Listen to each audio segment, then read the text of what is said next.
Are we good to go?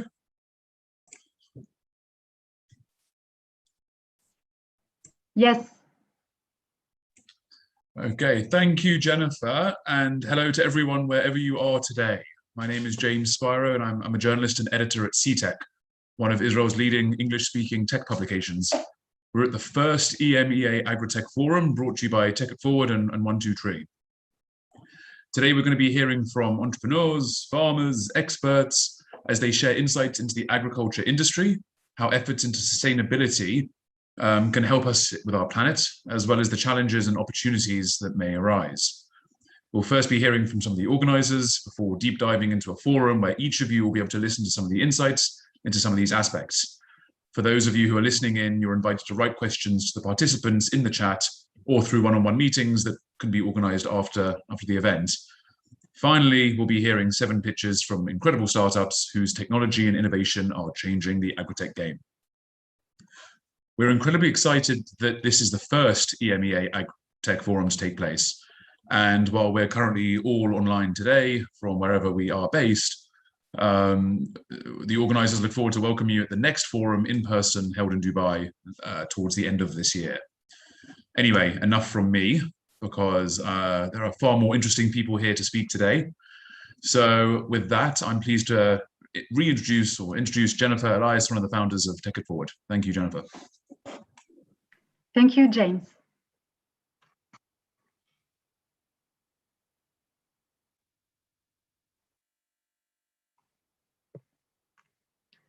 So, hi everyone. Good evening or good morning, wherever you are in the world, and thank you for joining us during this kickoff launch of the first ever EMEA Agritech Forum. We are very excited to be here and to set up this first meeting, because we see it as the first one of something very big. So thank you for participating, adding your contribution to the creation of this community that is just starting. I'll take the chance to make a very short introduction and a couple of words about us. So I'm Jennifer Elias. I'm French, as you can hear my accent. I'm the co-founder of Tech It Forward with my partner and good friend that you know. I will just ask you all to mute yourself if it's okay. Thank you. So Tech It Forward is an innovation bridger, and we like to think of ourselves as the boots on the Israeli grounds for foreign corporates and investors that are looking into exploring the startup nations and the opportunities it has to offer. We do this through technology scouting, events, matchmaking between corporates and startups, and deal flow for investors. We always do our best to create value and to create impact, and this is why we are so excited to run this very special event today. It has been a pleasure and an honor for us to partner with the 123 team and to create this event, which will be followed by the physical one in Dubai this fall. This event is so excited for us and potentially history making, because the participants tonight are not only impact heroes trying to bring meaningful changes to the planet, the environment, also rural populations and consumers, but they are also working in the tracks of the Abraham Agreements and helping shape the future of the Middle East. I would like now to thank our dear James Spiro, journalist at CTech by Calcalist, Israel's major tech publication, who will be our moderator and host for today. Over to you, James. Hope you enjoy. Thank you very much, Jennifer. Next up, I'd like to introduce Richard Focken, CEO of 123, and Anas Bashar, CEO of 123 Impact Incubator, who will share a few words. Folks, the floor or the stage is yours. Thank you, James. I'll try to be brief. First of all, I'll try to share my screen. All right. Good that we practiced that. Yeah, it's an interesting development to be here today with you. The companies that are present today have basically two things in common. They are or all of them are looking for funds typically, yeah, where everybody always needs money to invest or to build.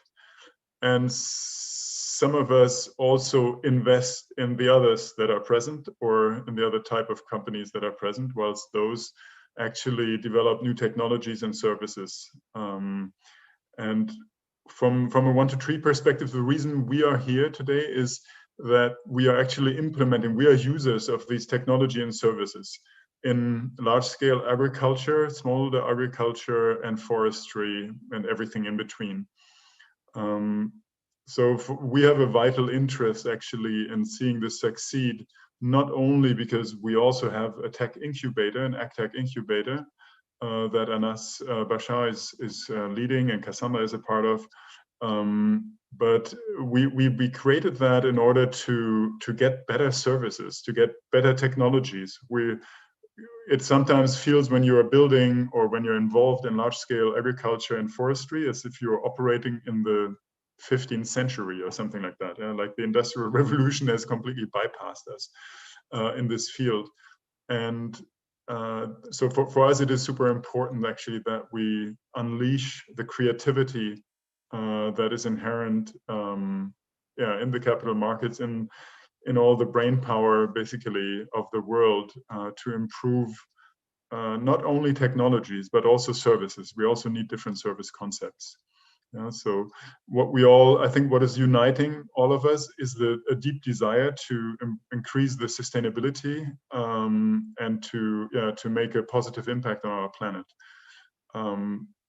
At 1 to 3, we have started out about 6 years ago building large-scale, super sustainable farms and forests for institutional investors. Yeah, so our theory of change, if you want, is to create an asset class that is directly investable to institutional investors, large-scale pension funds, insurance companies, asset managers, and big family offices, so that they can invest directly into large-scale projects that are climate mitigating, that increase and improve biodiversity, and that have a strong social impact. I'll show you a little bit more detail in a second. And the big stresses we see coming, and all of you see coming, of course, is firstly climate change, huge impact, but also maybe even bigger threat, maybe biodiversity loss. And few people realize that today compared to all the exposure that we're getting now for climate change, which is a great development actually in that respect. The one thing I learned personally, my takeaway over the last 5 to 6 years as CEO and founder of 1 to 3, is that whatever you do, you have to make it human-centric. You have to put the human being in the center of your activities and actually build your systems, build your technologies, build your services always around the people on the ground, always around the human being. Make sure that you actually deliver value to them and not just to a remote investor. So this is part of the 1 to 3, our motto, you could say, that we believe in fair profit. Fair profit means that we are not a greed-driven company that tries to maximize profit for ourselves, but that we are seeking a fair profit distribution between future generations, our stakeholders of today, like our investors, and the people that are working for us. If I could only move this slide forward. Okay, sorry, that was short screen sharing. Sorry, let me just try that once more. Apologies for being maladroit. Okay. Just to give you some figures, we've recently joined forces with a US company, RG Renewable Resource Group, that are proving to be a great partner and also majority owner of 1 to 3. We have joint assets under management of about 2.3, 2.5 billion. They have been a lot longer around and have already a really impressive track record. this is basically what we look like today in terms of projects. We're in 10 different countries with quite a range of projects, with a specialty certainly in Latin America, but also a lot of projects in the US and Australia and Morocco and Central America. I'm not going to keep you for long. One interesting success that was achieved by our partners last year is that they have raised $1 billion basically with the Nature Conservancy for impactful projects around the water theme, around the sustainable water theme, which is a pretty big topic. And we are planning or starting actually to fundraise this year for another $1 billion fund for climate change mitigation and biodiversity enhancement in the agricultural and forestry space. That's the next big one that's coming up. Yeah, so, you know, just one little notch further down, what we do is basically to take our investors' money and build long-term systems that are deeply sustainable. Our design, our company design, our corporate design has been from day one to be a sustainability pioneer and if possible at some point maybe a leader in that space. There are not many companies like ours who have actually private capital and invest systematically in this way, as we found. So I didn't think we would be a pioneer, but it looked like there weren't many other people doing the same thing. So we tried to improve yields and productivity by modernizing, mechanizing, building very humane systems, and as I said, kind of move out of this super medieval space into modern times. Maximum disintermediation of all intermediates and directly selling to typically directly selling at some point to final wholesalers or consumers. Yeah, at the end of the day, it's a question that is also being addressed in this forum. You have to make sustainability pay. So we also have a sales department actually that is focused on creating more value for our products and decommoditize them so that they are identifiable, traceable, and sellable with a premium. Yeah, I'm not going to bore you with all the good things we do because we don't have that much time today. I'm going to stop right here. And should I take questions now, James, or should we do that later? Thank you, Richard. I think at the time we're doing questions later. I think there's time at the end for questions. Okay.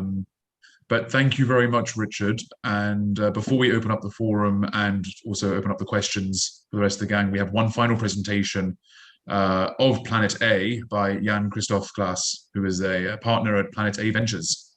So before we get going on that, Richard, I'd like to thank you very much for your presentation, and I invite Jan to kind of take over. Thank you very much. Thank you, James. Let me check if the presentation works. Do you see the presentation? We do, yes.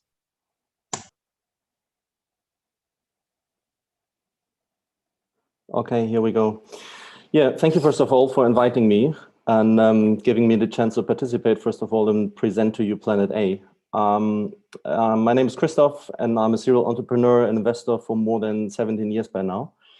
And as James said, I'm recently joined Planet A. Planet A is a European early stage venture capital fund, and we focus on green tech startups and innovations. We are still fundraising, but we are already operational and did our first 5 investments so far. And the fund size is around 100 million. Our sweet spot is or lies in seed, but also in Series A rounds, where we invest initially between 1 to 3 million. We invest in software, hybrid, but also hardware companies. And the main focus lies on the entrepreneurs themselves, as also Richard just mentioned. They're very much focused on entrepreneurs and the people doing it. And we invest in founders who see their companies as tools to facilitate change towards an economy within the planetary boundaries. At the moment, as you can see on the graph on the right-hand side, as you will all know, we are consuming 1.7 Earth, and we will head into a system collapse. The true cost of nature are not taken into account nowadays, and future generations, we think that future generations will have to pay for it. So nowadays we consume public goods to maximize short-term profits. And overall, we have very limited time to shape an economy that is operating within the planetary boundaries. And as you can see on the graph where we stand today on the ecological footprint and the ecological deficit we are living on. But major economic transformation is already underway, and that is exactly where we as Planet A see a massive investment opportunity. Every day we face tighter regulations, we see divestments happening in forms of stranded assets, and we see a shifting awareness in consumer behavior, and that's where we exactly see a massive opportunity for us as a green tech fund. Now yes. Yeah, next to scalable business, we're looking for ideas that tackle climate change, foster biodiversity, and help to save our natural resources and avoid or to reduce waste. Meaning that we're looking for companies where impact is built into the core product and the service itself, so that as the business grows, the impact will automatically follow. So for us, like doing impact and having good returns is not a paradox in itself anymore. So we see it as mandatory, actually. And we believe that early stage capital holds big responsibility, since today's startups are tomorrow's enterprises and big corporates and will constitute our economy. So this is why we put the scientific impact measurement at the core of our doing. We all have, and we all know that we all have enough financial performance data, KPIs at hand when it comes, but when it comes to impact and impact performance data, we are very often have no detailed answer on that. And that is what Planet A is exactly doing and doing differently from our point of view, any other fund out there. So quantifying impact for us is essential in order to decide whether we invest time and resources in real solutions or in that ends. So we want to have an answer to the real impact at any given time. And doing that, so, oops. And unlike, as I said, unlike other funds, we're not only a team of economists, but also have scientists on board who conduct the so-called life cycle assessments per company. And for every company invested in. Most of you will be familiar with life cycle assessments, but an LCA is a holistic compilation of all material and energetic inputs needed to create a certain product or service, and which we then can compare to the status quo and to normal and benchmark that to normal products in the market. And that is very different. So giving impact a number, we always have an answer on how much impact our portfolio companies and each of them did last year or last week or will do in the next year if it hits the revenue targets. And so LCAs is a part of the value add we bring to our portfolio companies, but next to operational business development, but next to that, we have support for operational and business development and the exchange with very experienced entrepreneurs who support us in our network on Planet A. And the mission is very crucial for us. So we think that the great mentorship from entrepreneurs for entrepreneurs is very vital for future success. And at the moment, and I think that's also why I'm allowed to participate, we are investing in 6 sectors.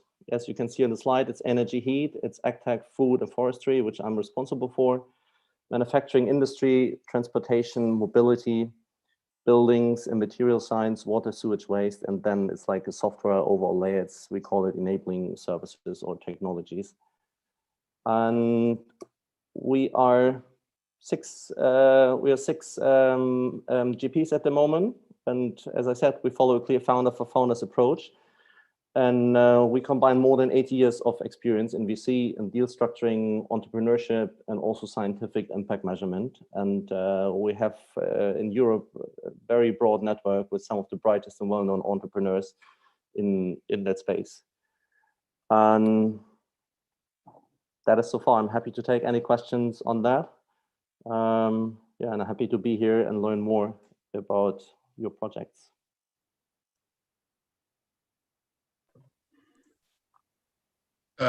Thank you, Jan, very much for that kind of overview. I think now we are going to be going kind of directly opening up the floor.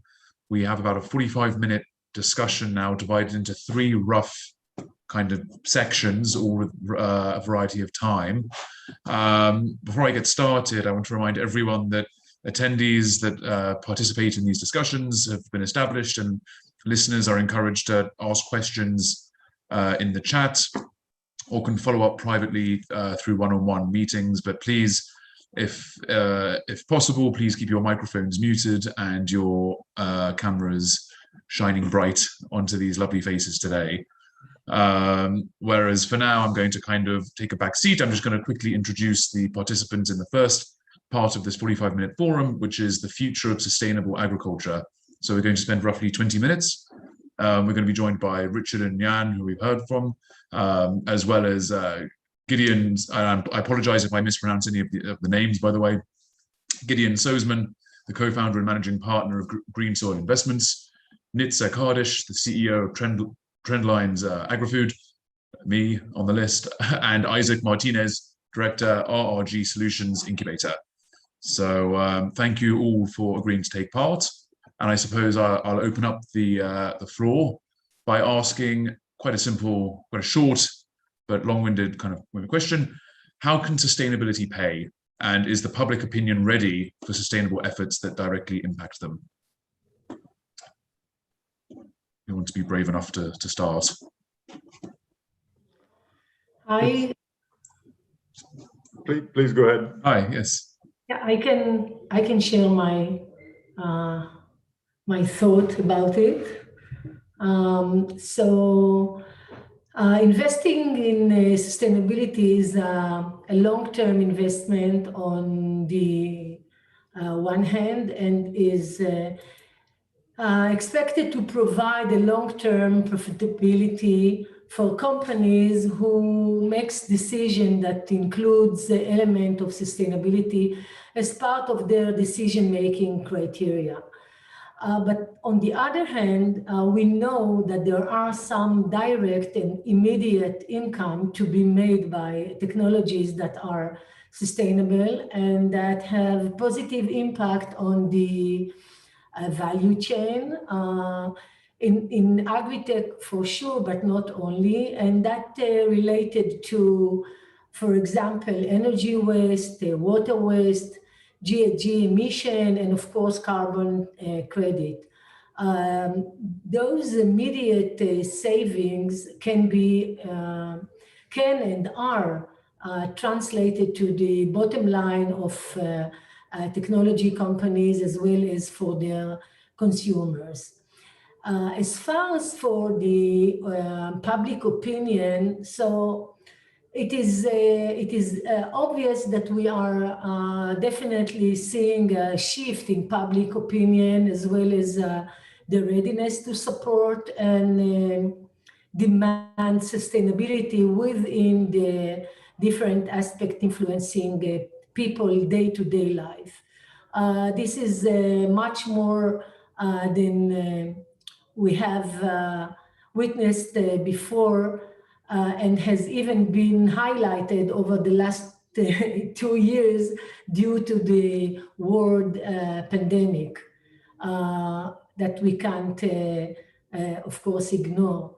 So there is a realization among many people that looking at the world from a business and all other aspects of their lives through sustainability perspective, its importance. This is no longer just a nice to have, but it is a necessity. regarding the willing to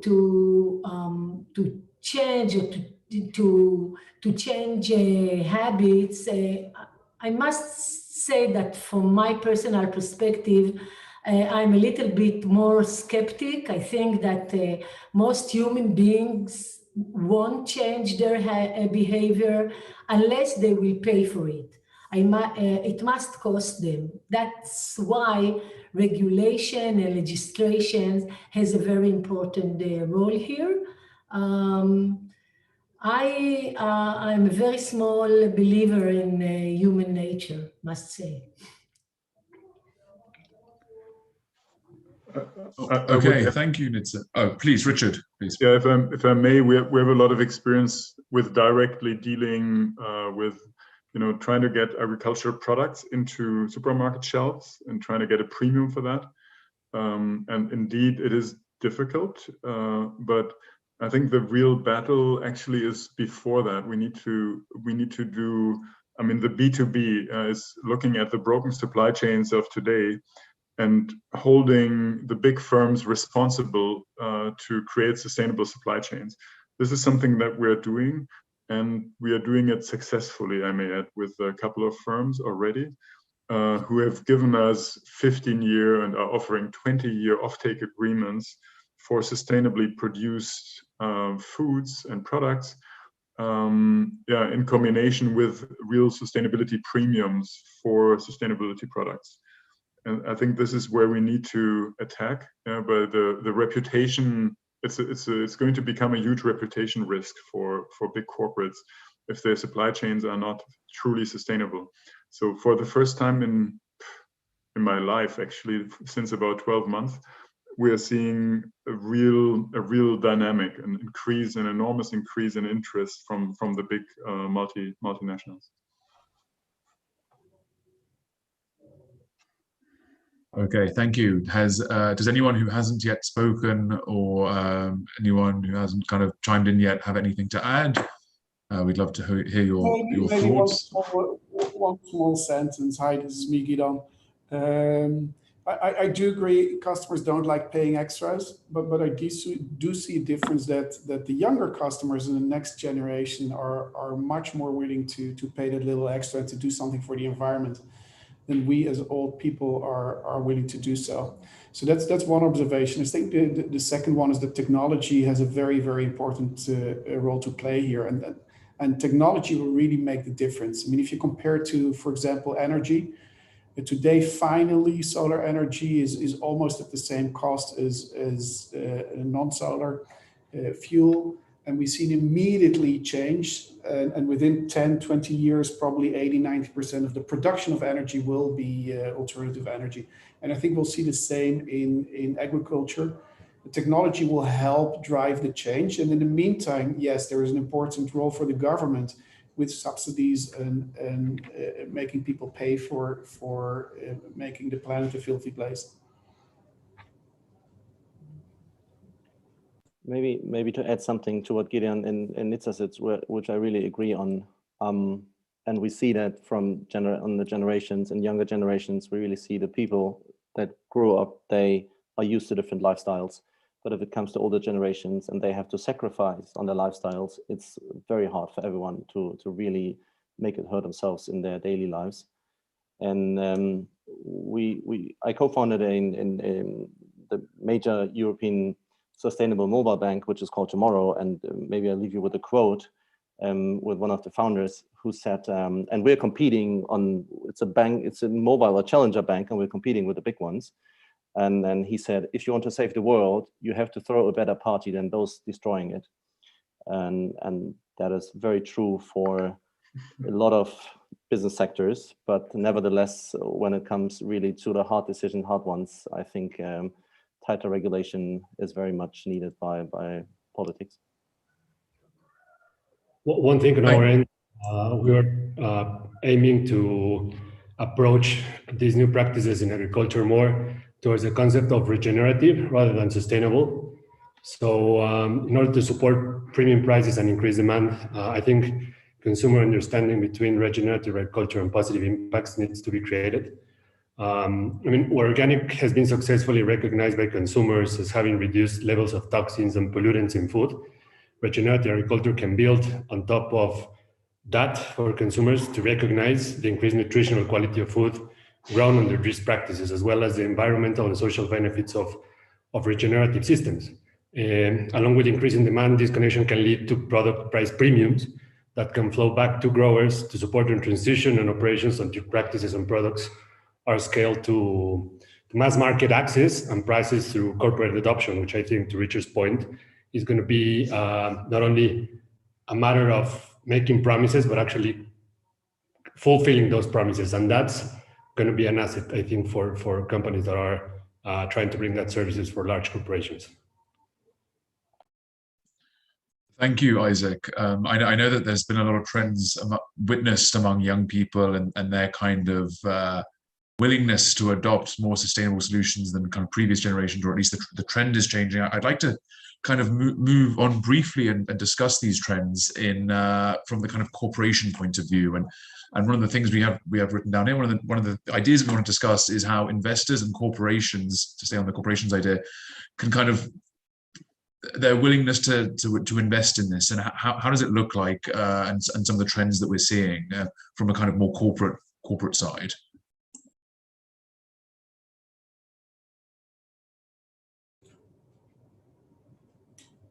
I think let me go first. There's a huge demand in investing in sustainable technologies, both from ourselves as responsible investors as well as from our LPs. If 10, 20 years ago, when you were talking about sustainability investments, people would talk about the trade-off between doing something good and making money. I think today people realize that you can do both together, and that's exactly what we are trying to do. Making money by doing something very good for society. Especially larger family offices, but as well as corporates and more also institutional investors are really asking us to make that change, and we ourselves are doing it as well. So I think it's a very positive trend, and I'm highly optimistic that this will strengthen further going forward. I kind of agree. I'll just, I'm sorry for the, I was trying to avoid, but I think it's necessary, the COVID reference. Basically what science and innovation brought to humanity with COVID times, it's a vaccine in record time. So definitely I think science and innovation will bridge us and bring us to the global food system of the 21st century, one that is more healthy, more regenerative, more resilient. I think that global capital needs to flow in that innovation because that current gap is too wide. So just to give some data, in the US, they spend 10x on healthcare compared to the food system innovation. Food and agtech represents only 2 to 3% of total BC investments. Even with the food system is #1 employer in the world, agriculture alone stands for 26% of global employment, and it's a 5 trillion global GDP. So all 7.7 billion of us need to eat. So at the end, I think this gap is funding, is an economic and I think legacy opportunity that will help us to address two of the greatest challenges that we have as humanity: climate change for sure, and the approach to human health. I would like to add, I think that all the trend of agri-food tech that started, I believe, I think that 10, 11 years ago, the driven force for that was, we used to say we can't continue to produce food and crops the same way we did before, meaning we have to change the water regime, the chemical regime. So the basic argument was how can we do it much more sustainable? And when you want to do something in a sustainable manner, it is of course something, technology or a process for a very long time that in this process you can't continue diminishing resources. So all this trend of moving from traditional agriculture to agri-food tech is based on sustainability approach, and people, and also of course corporate and organization, realize that this is a must. For example, a company, a big corporate like Bayer, they declare that in 10 years, they are going to reduce their use in chemicals. And we have to remember that Bayer is a company that produces chemicals.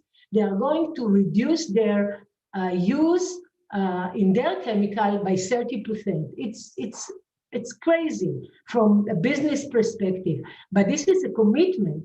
So I think that all of us as investors, one of the most important criteria is really when we are evaluating a new technology is to see how that influences the ability to be committed to a sustainable process that will stay and really make a difference. Otherwise, it's a trend. And I think that those trends, and you can see, for example, in the food industry or food tech, all this alternative food can be protein, carbohydrate, all these motivation came from the sustainability point of view. Livestock, alternative proteins, how we produce less by more. So it's here as a motivation that no one can ignore it. Thank you, Nitsa. That's wonderful. We have about 2 or 3 more minutes left of this section before we open up to more people. If Richard or Jan want to add any more final thoughts, any more comments on investors and corporations and their willingness, please feel free. Yeah, if not, we can. No, I can only agree to what Gideon said as well. We see our LPs, we have, like, for all the sectors we invest in, we have corporates and family offices as our LPs, and big corporates from the chemical industry, from the food industry, from logistics, banking services. And they're all, I mean, the ones we talk to, and some are the biggest ones, at least in Germany and Europe, they see the need to adapt and to change their business models. And some of them, they don't know exactly where to start and how to start. And I think they will need to really move quickly, some regulation and political regulation. But at the same time, they invest in us and use us as we can teach them and show them what sustainability means for their sectors, as we're really at the forefront of innovation. And we're scanning some thousands of companies each year, and they want to learn through us innovation in their sectors as well, and want to have, like, get to the know-how and to the innovations of their sectors. So it's there is a shift happening in the mindset, and they want to do, and they want to move into the right direction. And for some extent, they do, at least what we see and feel and experience. Yeah, thank you very much. Even some of the really worst guys, you know, the worst polluters in the world, big energy companies, which I would single out as some of the worst polluters in the world, in terms of, you know, without a moral judgment here, just as in terms of looking at carbon output, CO2 output, CO2 pollution, etc. They are creating alternative strategies where they invest in living carbon stocks, for example. So yeah, and companies like Nestle, like big food companies, they're all getting really or much more serious about it. And, you know, we were still looking at greenwashing only, I would say, 3 years ago. And it's great to see, and we see them as LPs as well, by the way. We you know, they're not just off-takers, but they're also LPs in investment strategies. Wonderful, guys. Thank you so much. Thanks again, Richard, Jan, Gideon, Nitsa, and Isaac, for that. I can't believe the 20 minutes went by so quickly, and that we all stuck to the minute. So it was wonderful. Thanks, guys. Very efficient. We're going to move on to the second part of the conversation now. It's going to be about 15 minutes long, so just a bit shorter. And the questions are opening up to startups, farmers, and agri-operators. So that's a few different of you, and I'm going to kind of ask out a few questions, and you guys can please feel free to chime in or raise your hand, and we can call on you. But the first question is regarding agri operations and sustainability. How can agritech companies operate in a sustainable way with farms, basically?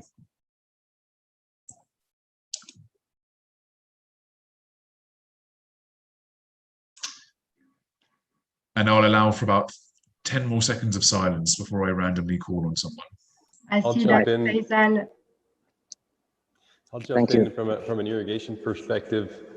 Working with the farmers that we've presented proposals to, they have massive operations, and the technology exists to more closely monitor the irrigation remotely or with a physical presence. Many of these sensors and weather stations have capabilities of connecting internationally.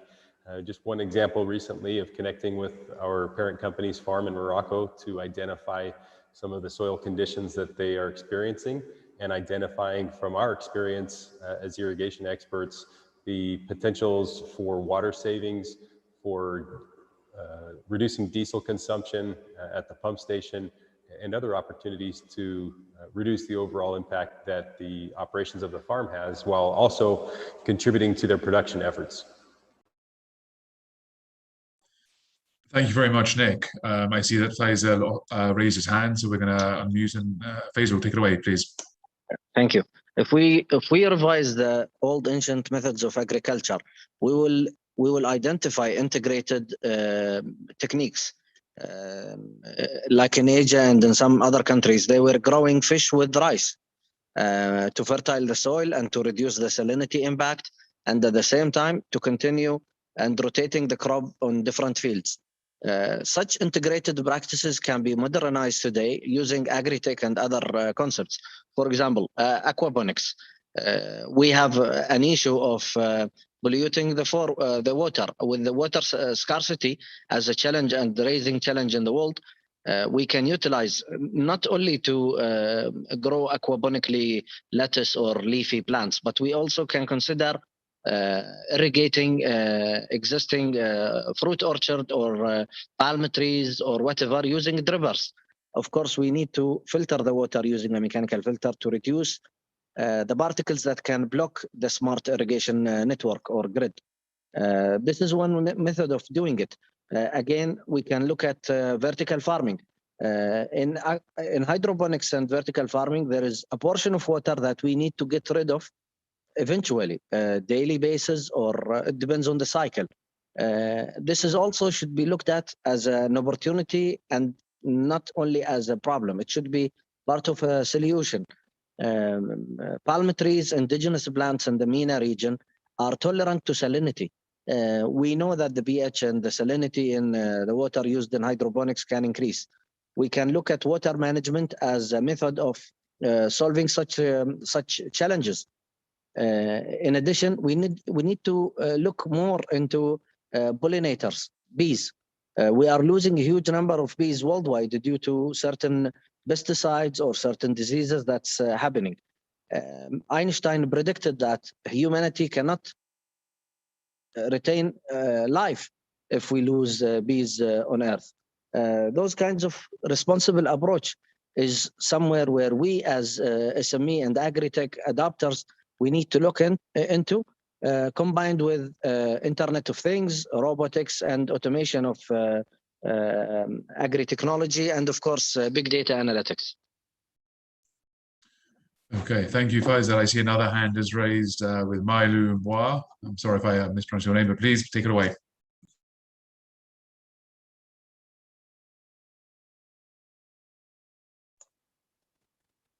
All right, thanks, James. You got Mailu correct. It's actually Mwao, but thanks for this opportunity.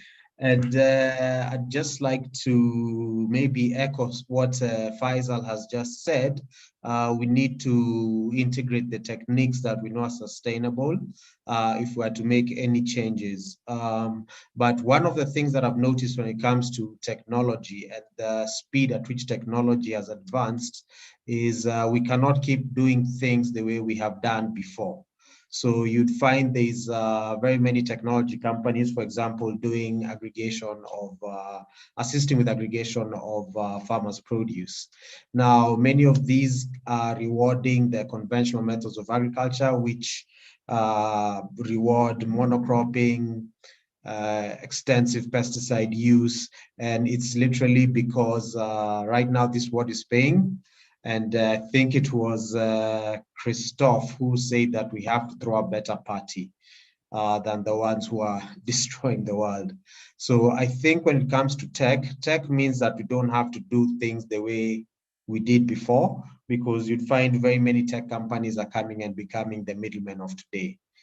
Because as a farmer, I know we struggle with middlemen or opaque value chains, but then when it comes to tech companies that are supposed to be changing this and leveraging the speed of data exchange, they act the same way and they keep this data away from the farmers. So for farmers to make the change becomes very difficult. Another thing that I'd like maybe to add, especially for the investors and, you know, like the companies that are over here, would be to find a way to get this liquidity to the farmers themselves.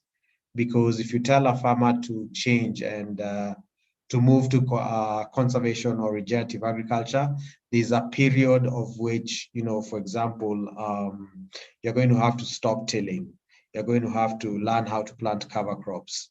This competing with the need for liquidity and the immediate needs of today makes it very difficult to have those farmers adopt climate smart techniques, because it's actually a journey. So maybe that's something that could be thought of. Okay, thank you, Mayu. Thank you very much for your insights. Unfortunately, we have to move on to the next point. I see some hands raised, but I'm sorry, we do have to move on for now. We're running out of time. I'd like to move on to a bit of sustainability measurement. How do we measure these? I want to talk about relevant KPIs, how we can define them, and how we can measure and track them, what makes something good enough to be sustainable. And I invite people who haven't yet spoken to take away with answers or insights if they wish.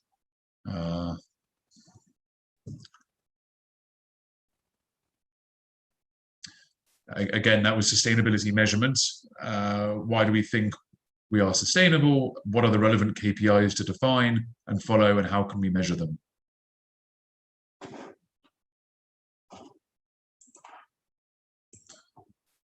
Okay, we have no KPIs between us. Okay, yeah, okay, Mailu. Very quickly, please. Very quickly, I could say we could start looking at the soil. So if we could have farmers have a baseline of what their soil looks like, and in some time, you know, year on, year out, we keep tracking for example, organic matter. This might be a big help in starting to determine farmers who are now storing carbon within their farms. And if you can reward that, that makes we incentivize that in a large way. Thank you very much. I'm going to have one last opportunity for people to speak about KPIs. If not, we'll move on to the final point. We have about 6 minutes left, so it's more or less good time. Okay, so the last kind of third of this part of the talk is what is the best way to achieve the social impact with local populations and farmers that are in rural areas around the world? That's creating a social impact in terms of sustainability. What are some of the best ways that companies and corporates can go around doing that? If I may add, there is a few marketing campaigns that highlight our personal or individual or even food and catering business impact on environment. Shipping food and the ingredients of food globally by airplanes and by cargo is impacting our life significantly, not only by the climate change and the temperature changes that we are facing, but also the value of food itself to the local community. Food waste is high and it's increasing in first world countries. There is some awareness campaigns raising concern, but again, there is a huge number of people are dying in third world countries due to poverty and starvation.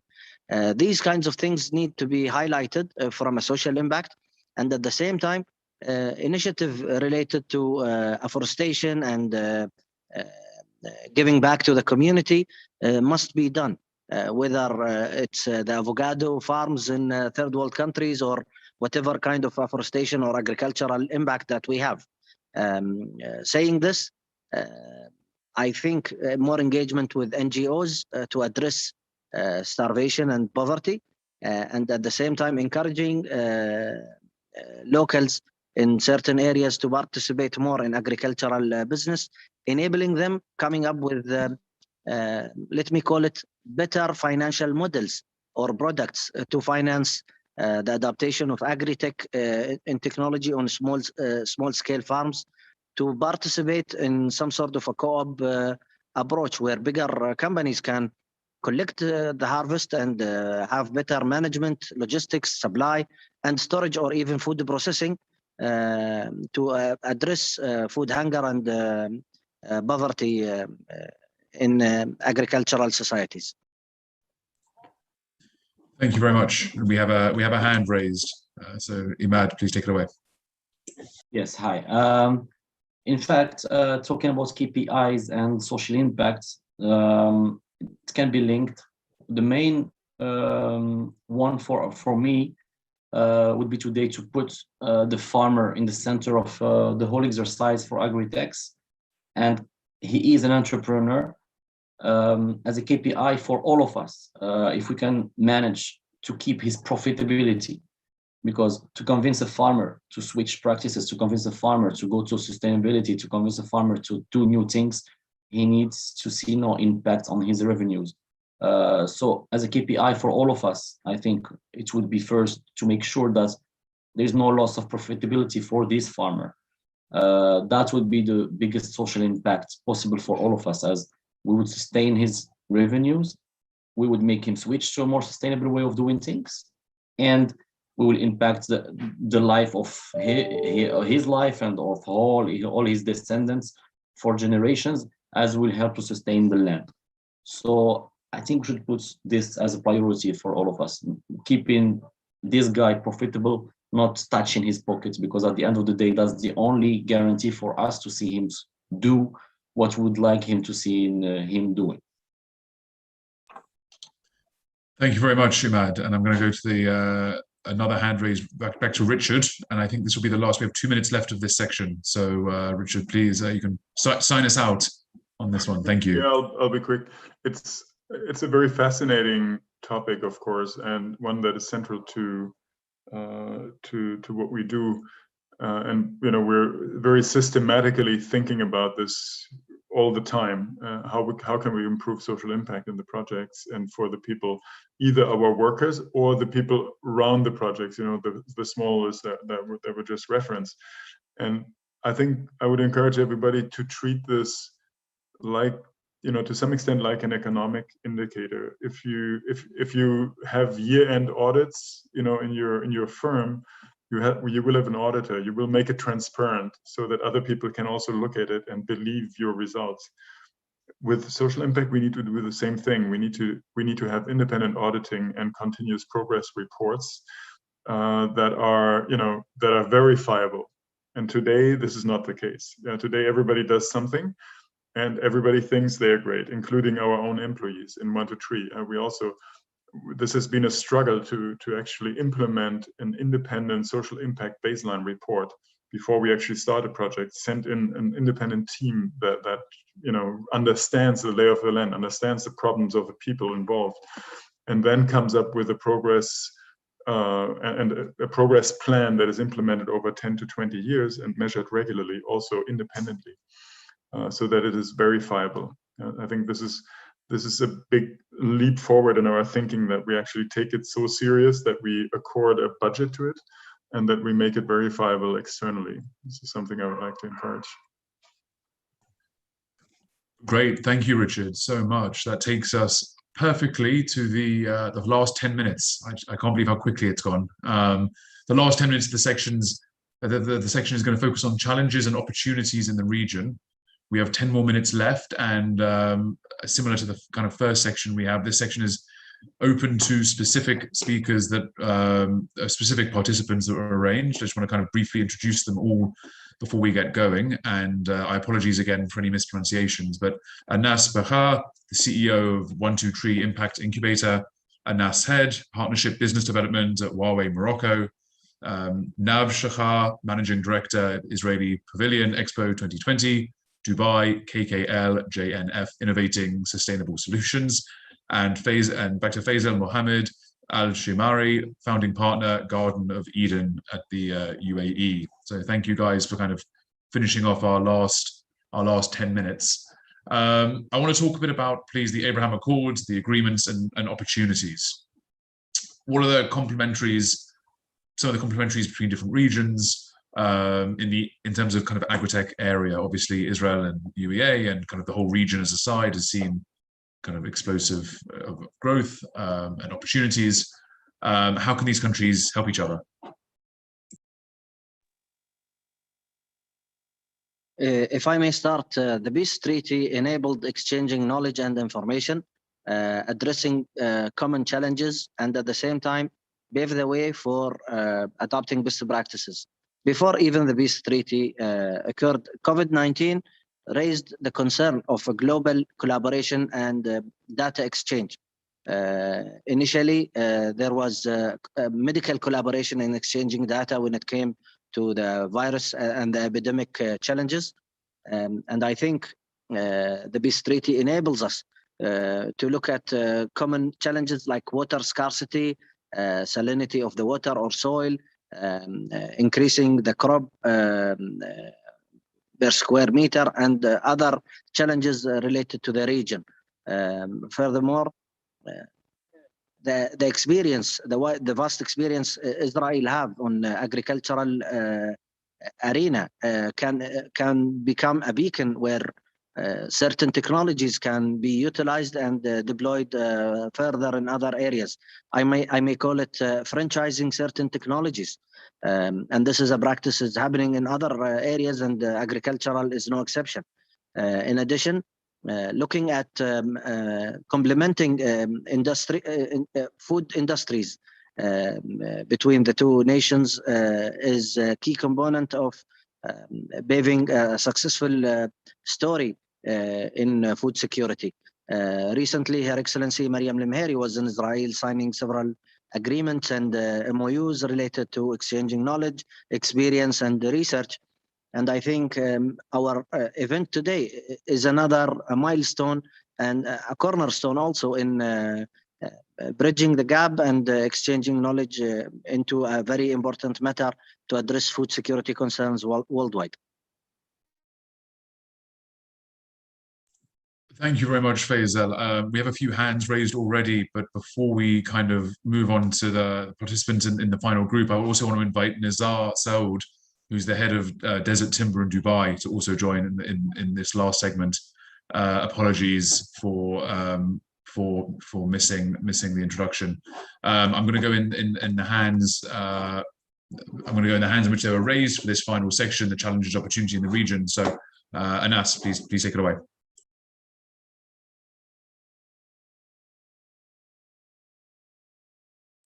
No, sorry, Anas Bashar. Thanks.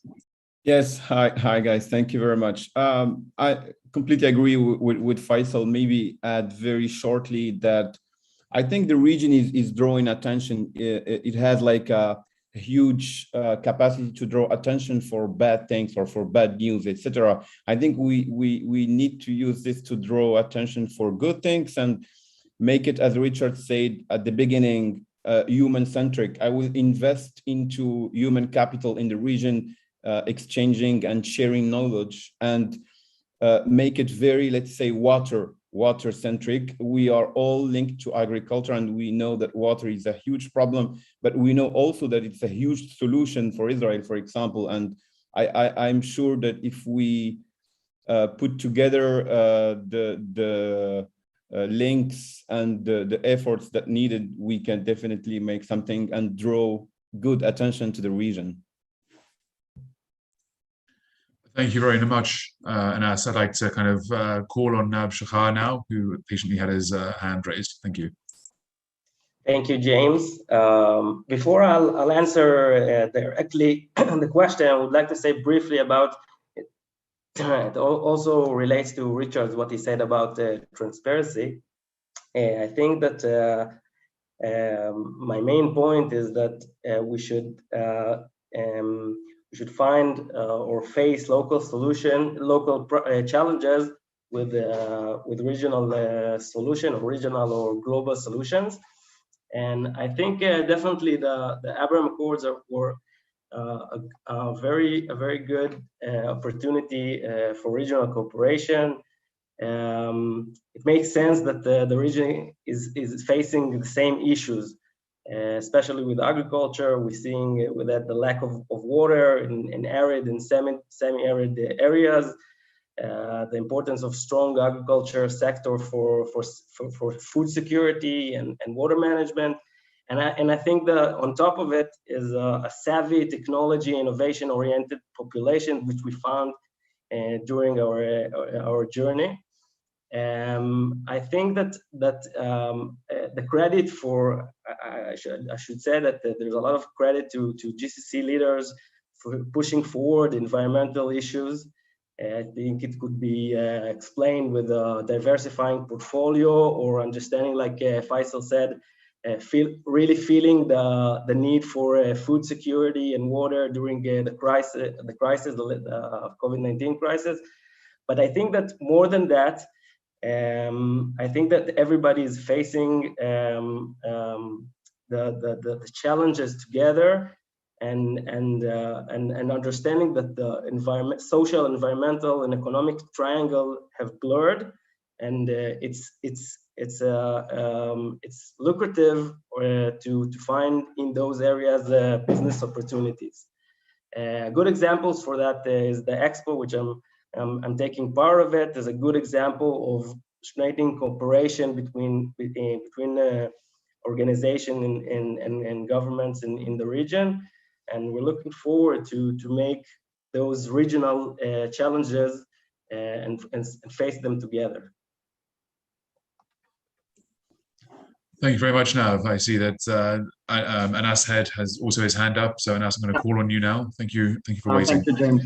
Thank you, James. Yeah, thank you, Anas and Navi. Speaking of regional complementarities, actually, if we take the example of Morocco, Morocco is like the gateway for French-speaking Africa, is the gateway for CDAO countries, such as, for example, the Nigerian giant. So Morocco has been, like, for the last 2 decades, building like infrastructures, building procedures, building, we'll say, facilities, so that companies from all over the world come to Morocco and take the most of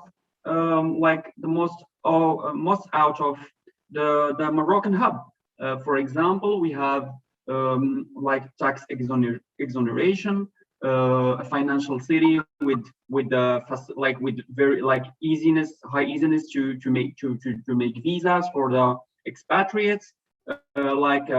Speaking of infrastructures, 2 or 3 gigantic ports, a highway from Tangier to Mauritania, which is like the door of sub-Saharan Africa, etc., etc. So Israeli, for example, agritech companies and worldwide agritech companies can definitely do the move and come to Morocco and actually besides tackling the Moroccan market, they will be actually tackling the whole French-speaking Africa.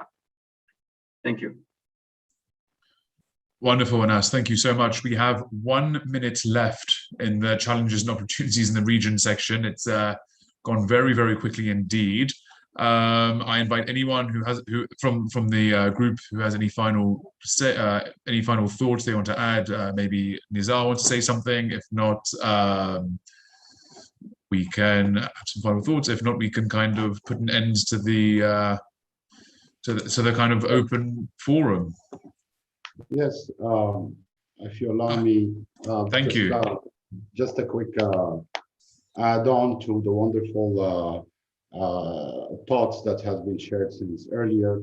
And I think we've been looking at this as all these challenges that are facing us in fulfilling the dream of everybody in this panel.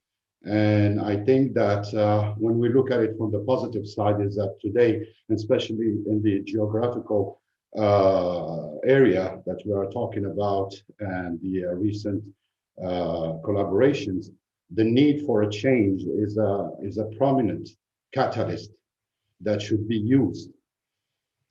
in order to increase that awareness. Because today we are at this point where the need to change is not just an idea. It's not just something to talk about. It's something that is becoming a priority. And this and the behavior of the region recently with all these collaboration is showing that. And this should be a very good catalyst, a very good way to push all the ideas that have been put forward since the beginning of this panel, because this is a place where it can become true. And this is a place where that has shown that the impossible can be done. And here we are today in a very important moment in the history of the region. And I think this is it. So we should use it as a catalyst and move forward. Thank you very much, Nizar. Those are inspiring words to end the chat. We had the 45-minute forum. It was over before I even knew it. I hope you all enjoyed it as much as I did. I want to thank all of the participants and all of the speakers for taking part in this part of the forum. I want to now move on slightly, if I may, to the Netafim success story. I understand that Ibital Razuki, I'm sorry if I mispronounced anything. I'd like to introduce Ibital Razuki from Netafim Success, from Netafim Morocco, and please take it away. Thank you so much. Thank you, James. Hello, everyone. First, I'd like to thank Jennifer for inviting me here today. I'm delighted to be part of this event. I would like to, so first let me introduce myself. My name is Ibtihal. I'm the CFO of Netafim Morocco. Today, I'm here to tell you about the success story of Netafim. Let me share my screen and please let me know once you can see it.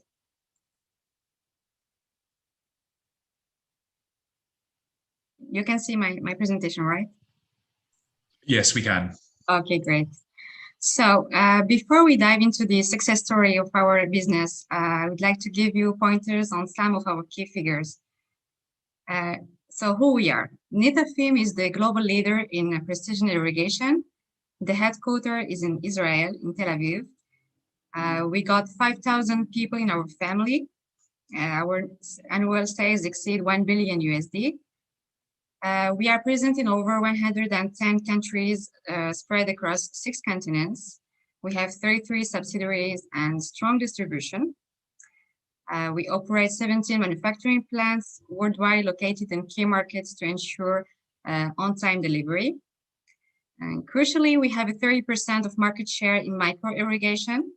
And finally, the Orbia acquisition is strengthening our global presence and helping us enter new markets. So all of this put together explain how we are able to irrigate over 2 million hectare land a year. So our products have been evolving for over 50 years. Our first dripper have been created in 1965, back when we created the first prototype laminar dripper. Netafim offers the best-in-class products, and our farming portfolio gives the growers the ability to customize their digital farming solutions according to their needs. We can say that Netafim is a good example of technology and innovation success story that support farmers, corporate, and government projects. We've run huge projects all over the world and support the global economic challenge to overcome the food and water scarcity. So here is now just a taste of some projects that we've run in Africa. We have the Wolcate in Ethiopia, the world's biggest drip irrigated sugarcane project. We optimized 7,000 hectares of sugarcane in a Wolcate brownfield that is now making maximum profit. The CSS is another, in Senegal, it's another large-scale, powerful sugarcane project, transforming a 3,500 hectares farm in a limited time frame.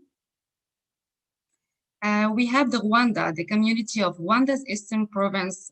They have been impacted by drought season that has impacted their food security. And Netafim recently have partnered with the government of Rwanda to launch the Gabiro Agribusiness Hub that aims to create a holistic and commercial agricultural hub that in order to for a modern value chain in approximately 15,600 hectares of arable land. So as I mentioned before, we have so many other projects in different crops and different regions across the world.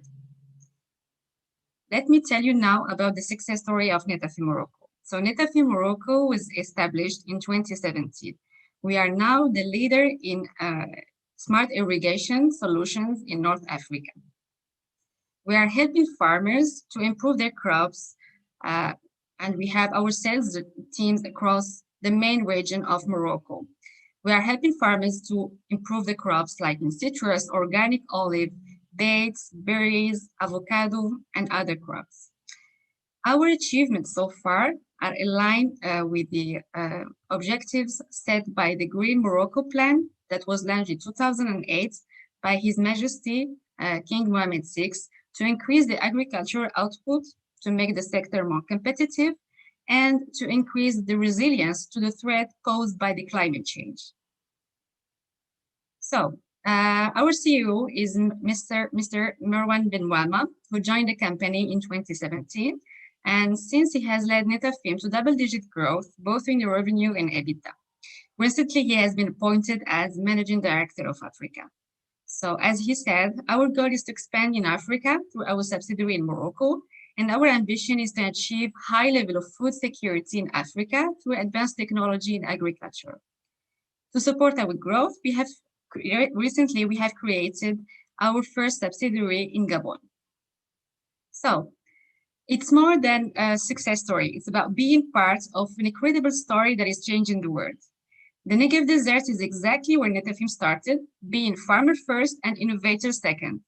All of this turned into the business that it is today, helping farmers grow more with less. So I hope that the story of Netafim will encourage all participating startups today and will remind you that every success starts somewhere. It just takes starting to get there. Good luck for everyone, and thank you. Thank you very much for the success story. We are now approaching the last section of the forum for all of us, unfortunately. We are now getting to the startup pitching time of the evening. Each startup will have about 3 minutes. Unfortunately, it can't be anything more, so please keep it as brief and as tempting as possible for all of us in the audience. I'm going to call on one by one. There are about 7 in front of me right now, at least on the list that I have in front of me. So I suppose first up, please, is the CEO of Living Soil Solutions, Imad Bouzain. Thank you very much. You have 3 minutes. Sure. Hi everyone. Nice to meet you. I'm going to share my screen now. There we go. Okay, so how it started. We are Living Soil Solution. We're part of the 123 network environment. The whole journey started when, after identifying a need that our farms and most of the farms have, it's a need of switching slightly to sustainable agriculture. Who we are today, we are an agri-input procurement advisor and supplier.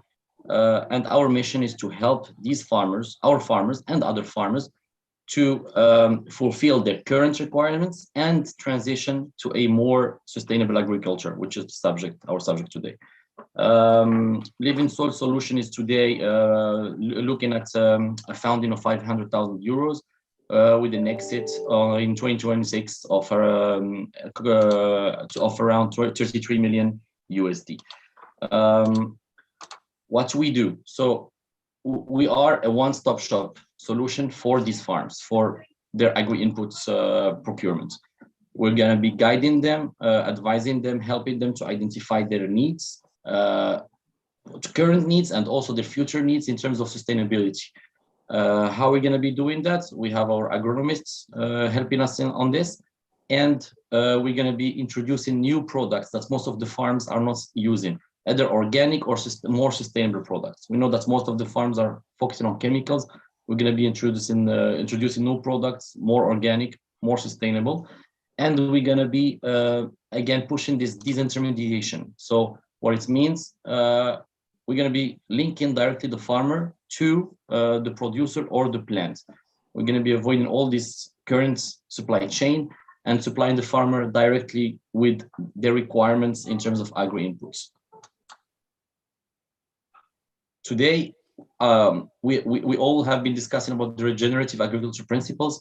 We're going to be focusing on improving the soil health, but we think here carbon, calcium, biomass, more sustainable nutrients, and using less harmful inputs. So I would say here like less chemical fertilizers, less chemicals in general, whenever possible, of course. What differentiates us today in comparison with other companies that are trying to do the same thing or close to do the same thing is that we have an immediate pipeline of farms that we're going to be focusing on at the beginning. We are ready to go to the market. Our rates, our prices, our offers have been competitive and have been perceived very positively from the farms, local farms. We are fully integrated. So we're going to be offering the full range of products, the full portfolio, like going from fertilizers to chemicals, agrochemicals, pesticide, insecticide, and also advices, which is important. A lot of companies don't go providing advisory. And our team is either global, so we're linked to most of the producers worldwide, and also local through the existing farm managers, agronomists locally that are linked to our farms. So we'll be looking as the target investments at 500,000 euros, as I said, for 25% ownership of Living Soil Solution. You can contact us, either Anas or myself, by phone, by email directly for any more information. Thank you.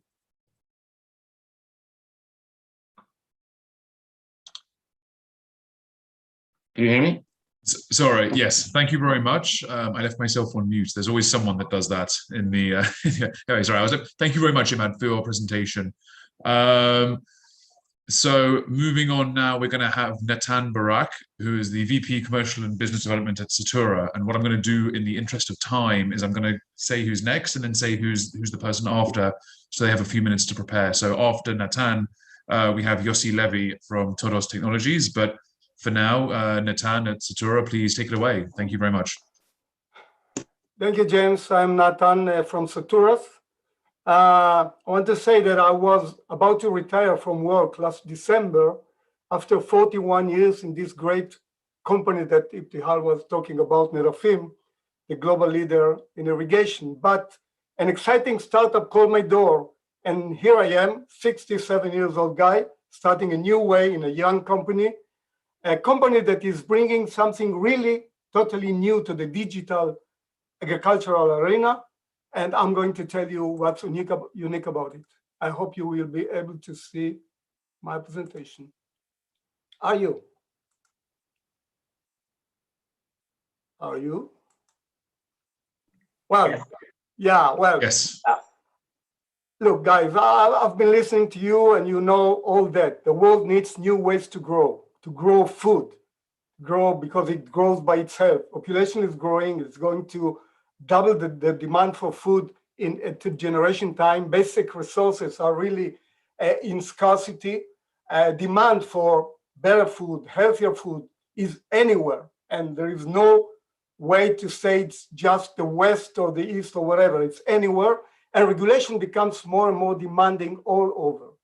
So precise agriculture is the way. Precise agriculture is what we have to do in order to supply what the plant needs, to supply what the market requirement is, and to help farmers to overcome at least most of the challenges. Now, there is precise agricultural arena, and there are many technologies that are sensing the plant surrounding. We have soil sensors, we have imaging, aerial imaging, and we have dendrometers, and we have other things. All those are sensing the plant surrounds. What we want to do is a revolution. And the revolution is not sensing the surrounds, but really entering into the plant and sensing the plant from inside, which means we are actually listening to the plant. It is, imagine you temperature testing revolution, instead of having the traditional way, having the parents or the grandparents getting the temperature of the child anywhere, anytime in wherever you are. So this is what we do. The entry monitor listens to the tree from its inside and transmits to the client the most important data that he needs, which means how the plant really feels, not the surrounding, but the plant itself. That we do by inserting a very miniature sensor into the xylem, which is the tissue that brings water from the soil to the leaves where production is being done, and by that transmitting it to the client, and he can understand really what the plant needs. If we are talking about efficiency, we are talking about taking care of the planet. What we have to do is save water, save nutrients, give the plant what it needs, and assure that the plant will allow us to supply the demand of a growing population in the world. So intelligence is more than just sensing. It is really taking care of the plant. We are moving to IntelliSense, and I'm thanking you again. I was Nathan Barak, VP Commercial in Saturas. Thank you very much. Thank you, Natan, very much. That was wonderful. We're going to have off-air Arden soon from Agritask, but as originally as said previously, I'm going to welcome Yossi Levy from Todos Technologies for his for 3 minutes. And can I make sure that everyone is please mindful of the 3-minute window, please? Thank you very much. Yossi, take it away. Hi, thank you very much. Can you see my screen?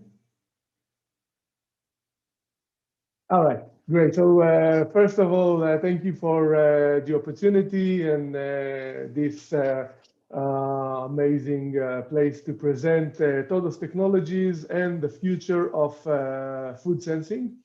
And in this presentation, I would like to introduce our new GMOS gas sensor, which is a game-changing, low-power and low-cost gas sensor for fruit freshness monitoring and food waste reduction. We discussed earlier, and it is well known that almost 40% of the food supply in the world is being wasted. And it affects our economy, it affects the emission of CO2, methane, and other gases, increases the pollution of our atmosphere. And if we can reduce the food waste, we can reduce earth pollution, we can reduce water consumption, and save money, a lot of money. If we can save 0.01% of the wasted food, we would save $94 million each year. And how can we reduce the food waste? We can do it by sensing ethylene. Some fruits, such as avocado, tomato, banana, apples, and more, produces a gaseous organic phytohormone called ethylene, which starts and accelerates the ripening process. It affects the producing fruit, but also other fruits around, causing them to ripen faster. And it is a great indicator of the fruit freshness level. So if you can monitor the ethylene, we would know the best timing to market the fruits, consume them, or shift it to other industry directions. As for now, there is ethylene monitoring only in the cold storage and ripening rooms, but with just one expensive sensor that can give a good resolution of the different areas of the room. And if we can add sensors to the cold storage and also to the shipping part, we would know the fruit's condition throughout all the supply chain and save a lot of money. Our sensor answers all the market requirements. It has high sensitivity and can detect low ethylene concentrations, even at ppb, parts per billion level. High selectivity, we can detect just the ethylene and ignore other interfering gases, and offer low power consumption and can work on batteries and compatible with mobile devices, and most important of everything, at low cost. So it means that we can use it throughout all the supply chain. So just to understand how our solution will look, the first stage, it will set an alarm of the different parts of the cold storage facility. And at the second stage, we will combine all the gathered data to analyze and use an AI engine to predict the specific shelf life of each fruit package.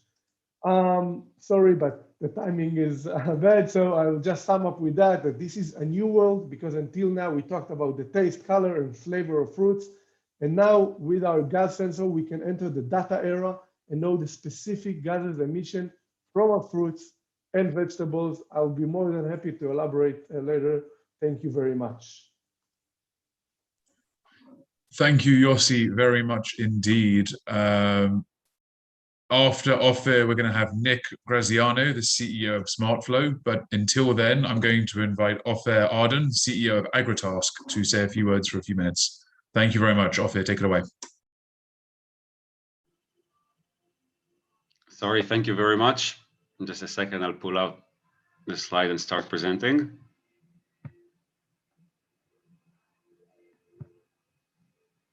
All right, can you all see my screen? Yes, we can.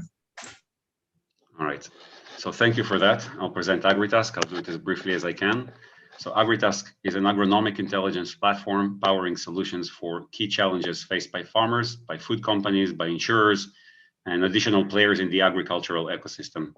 Our solutions provide crucial agronomic insights to optimize operations across the food value chain and ensure sustainable farming and sourcing practices.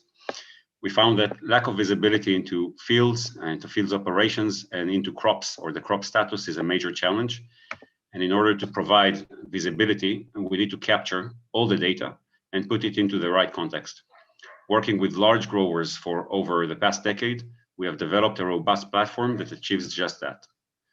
We start with capturing all the relevant agronomic data and putting it into a single platform.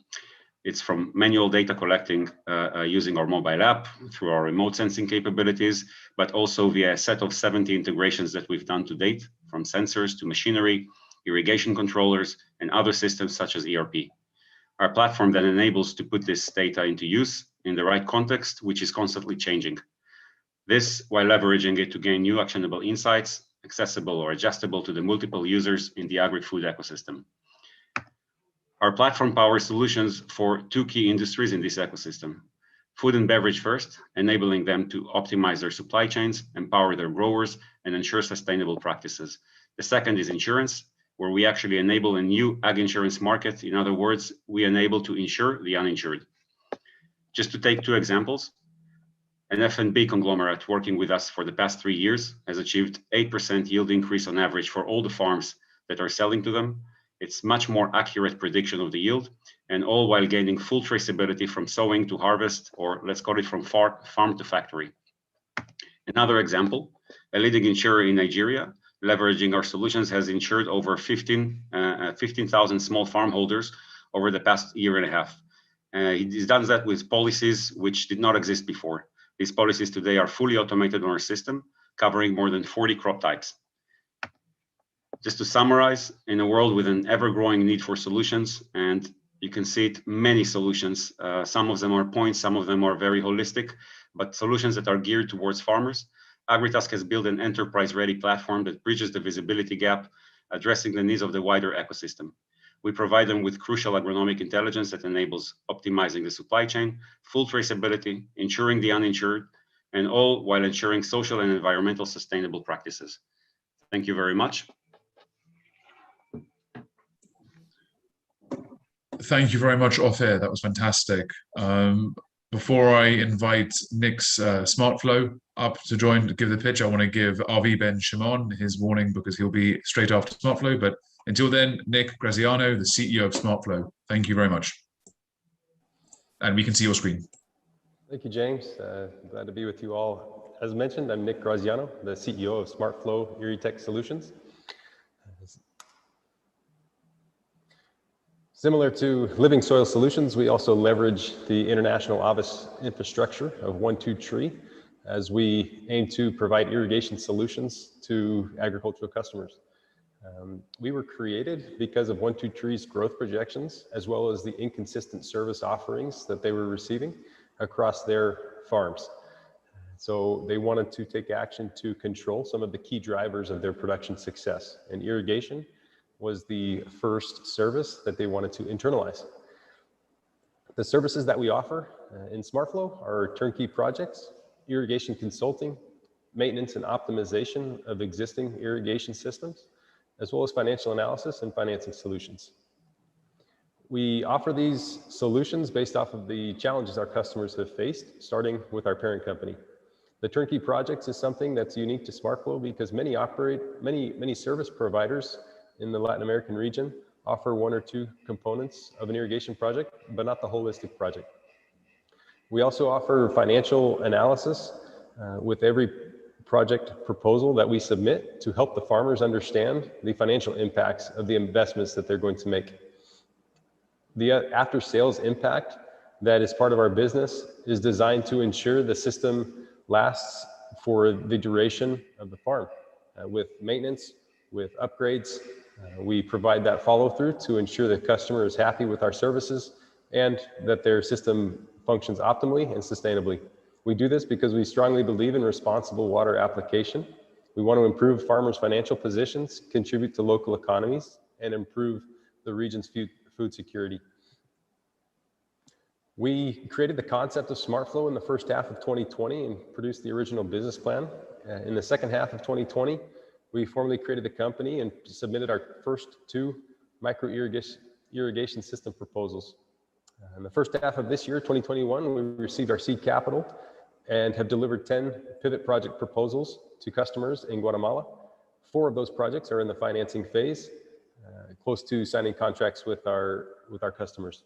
We've secured a dealer relationship with Renke, a leading pivot manufacturer from the United States, and have targeted our marketing towards Latin American sugarcane and corn cooperatives. Where we're going and the opportunities that I see potential collaboration with some of the participants today is around financing opportunities for our customers.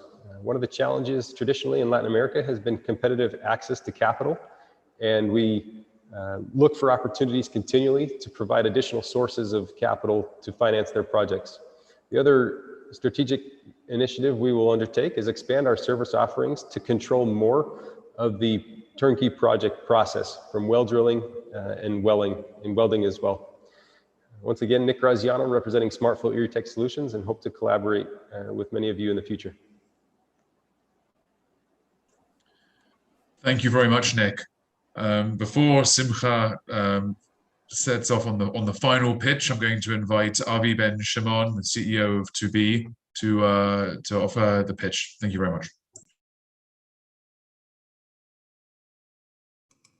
Just let you know, you hear me and you see the presentation?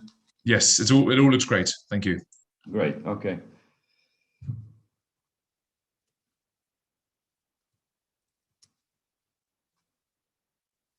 Okay.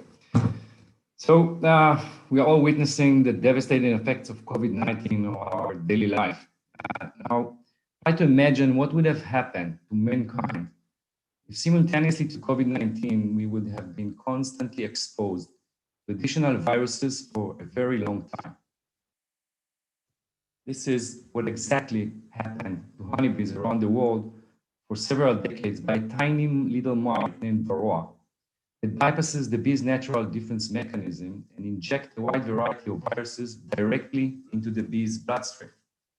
Acting like a vampire, this parasite feeds off the bee's body and multiplies inside the hive in thousands of copies.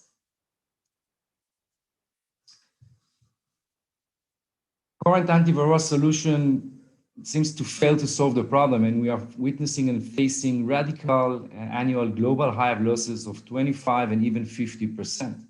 Therefore, there is a global need for effective and sustainable varroa control approach.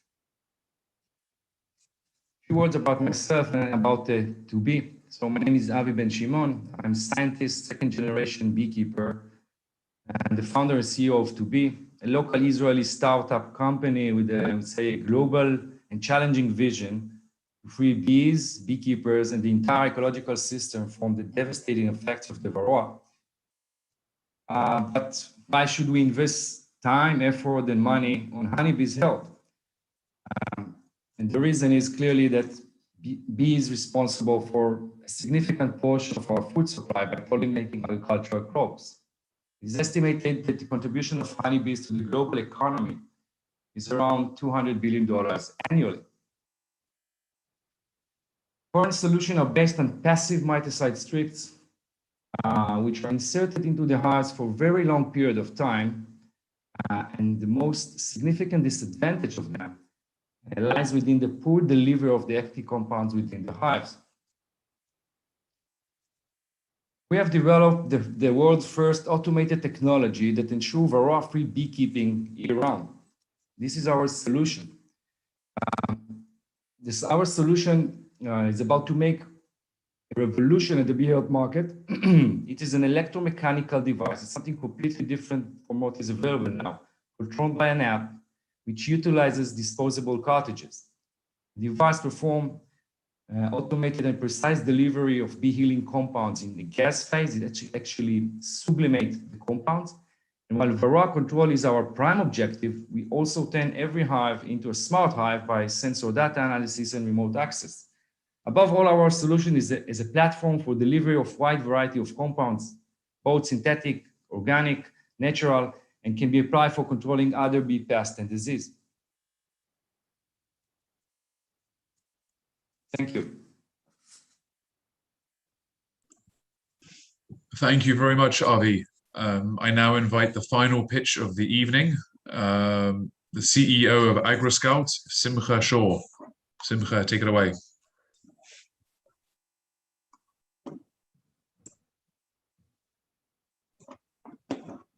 Oh, Simcha.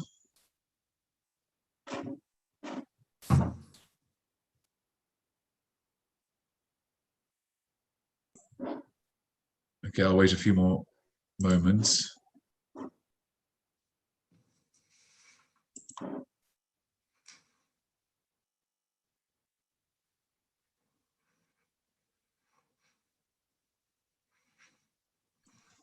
It appears that Simcha may have some connectivity issues, so we'll hold on just for a few more moments and we'll see. Thank you for your patience.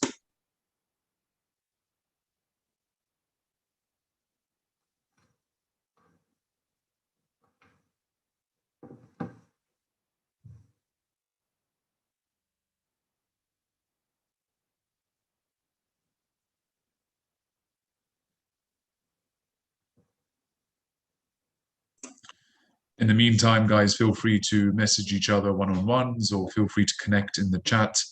I'm sure there are a bunch of budding entrepreneurs and investors that want to get to know each other. So please feel free to use this time. It shouldn't be longer than a few more moments. I do apologize. Thank you.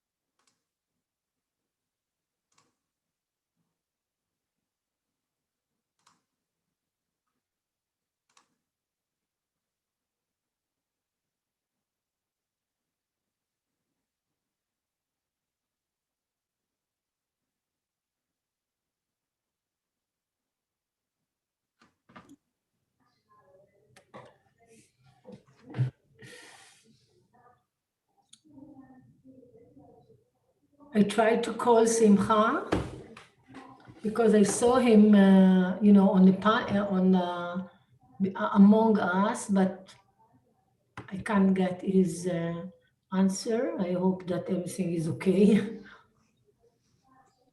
Okay, thank you. I hope it's just a slight internet drop for now and that we should be completing the forum shortly. But thank you.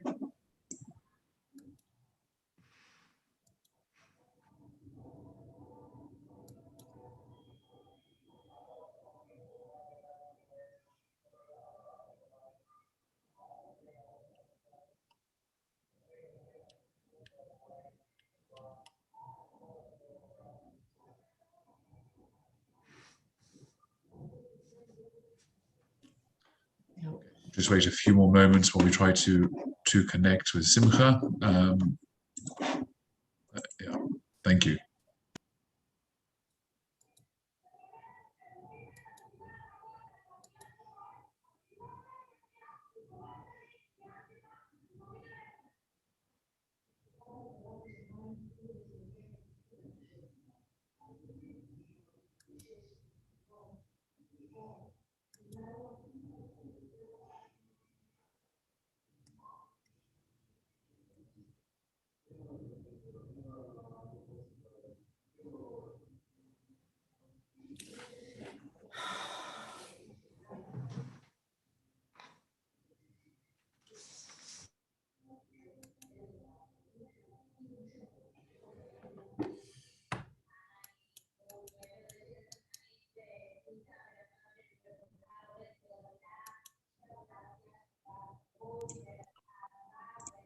Okay, guys, thank you all so much for your patience. It appears that we can't quite get through to Simcha right now, but we promise what we'll do is we will follow up with you via email with his presentation, and you'll all get to kind of learn more about AgriScout in a less conventional, but I promise you as exciting way. And with that, it brings us to the end of the forum.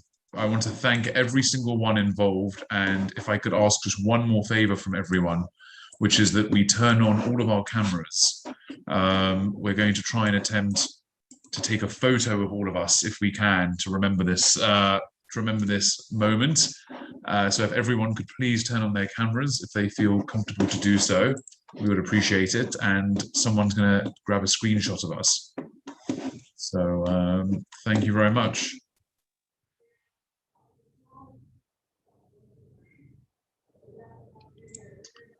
A few more cameras, but if not, that's okay. We'll do it about 10 seconds time for everyone to fix their hair, and I'll reapply my makeup. I'm kidding.